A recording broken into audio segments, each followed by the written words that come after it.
ನೀವೇನಾದರೂ ಬೆಂಗಳೂರು ಜಿಗಣಿಲಿದ್ದರೆ ಒಂದೊಳ್ಳೆ gobi manchurian, mushroom manchurian, ಹಾಗೆ ಎಗ್ ರೈಸ್, ಹಾಗೆ ಬೆಳಿಗ್ಗೆ ಟಿಫನ್ ತಿನ್ನಬೇಕು ಅಂತಿದ್ರೆ ನೀವು ಹೋಗಬೇಕಾಗಿರೋ ಜಾಗನೇ ಕವಿ ಮನೆ ಕೆಫೆ.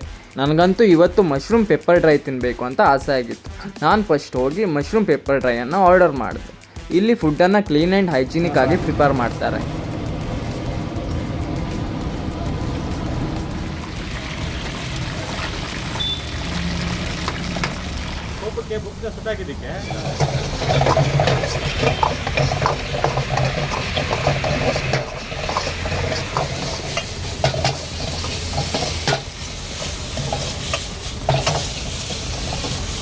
ನಾವು ಆರ್ಡರ್ ಮಾಡಿರೋ ಪೆಪ್ಪರ್ ಡ್ರೈ ಕೂಡ ರೆಡಿ ಆಯಿತು ನೋಡಿ. ಟೇಸ್ಟ್ ಮಾಡಿ ನೋಡಿದರೆ ಪೆಪ್ಪರ್ ಡ್ರೈ ಮಾತ್ರ ಸಖತ್ತಾಗಿತ್ತು. ನಿಮ್ಮೆಲ್ಲರ ತಲೆಯಲ್ಲೂ ಇದೊಂದೇ ಓಡ್ತಾ ಇರ್ಬೋದು, ಕೆಫೆ ಹೆಸರು ಕವಿ ಮನೆ ಅಂತ ಯಾಕೆ ಇಟ್ಟಿರ್ಬೋದು, ಹಾಗೆ ಕವಿ ಮನೆ ಲೊಕೇಶನ್ ಎಲ್ಲಿ ಬರುತ್ತೆ ಅಂತ ನಮ್ಮ ಓನರ್ ಹತ್ರನೇ ಕೇಳಿ ತಿಳ್ಕೊಳ್ಳುವ. ರೀಸನ್ ಏನು ಅಂತ ಹೇಳ್ಬೋದಾ? ಕವಿ ಮನೆ ಅಂತ ಹೆಸರಿಡೋದಕ್ಕೆ ನಮ್ಮ ಮಿಸ್ಸಸ್ ಹೆಸರು ಕವಿತಾ ಅಂತ.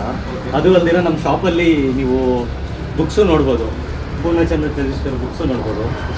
ಅದರಿಂದ ಇದೇ ಇನ್ಸ್ಪಿರೇಷನ್ ನನಗೆ. ಒಂದು ನಮ್ಮ ಮಿಸ್ಸಸ್ ಹೆಸರು, ಇನ್ನೊಂದು ಬಂದ್ಬಿಟ್ಟು ನನಗೆ ಬುಕ್ಸ್ ಓದೋದು ತುಂಬ ಇಷ್ಟ. ಅದರಿಂದ ನಾನು ಕವಿ ಮನೆ ಕೆಫೆ ಅಂತ ಇಟ್ಟಿದ್ದೀನಿ. ಕವಿ ಮನೆ ಕೆಫೆ ಲೊಕೇಶನ್ ಹೇಳಿ. ನಮ್ಮದು ಜಿಗಣಿ APC ಸರ್ಕಲಿಂದ ಬಾಟಾ ಶೋರೂಮ್ ಹತ್ರ ಬಂದರೆ ಅದ್ರ ಪಕ್ಕದಲ್ಲೇ ಇದೆ ನಮ್ಮದು.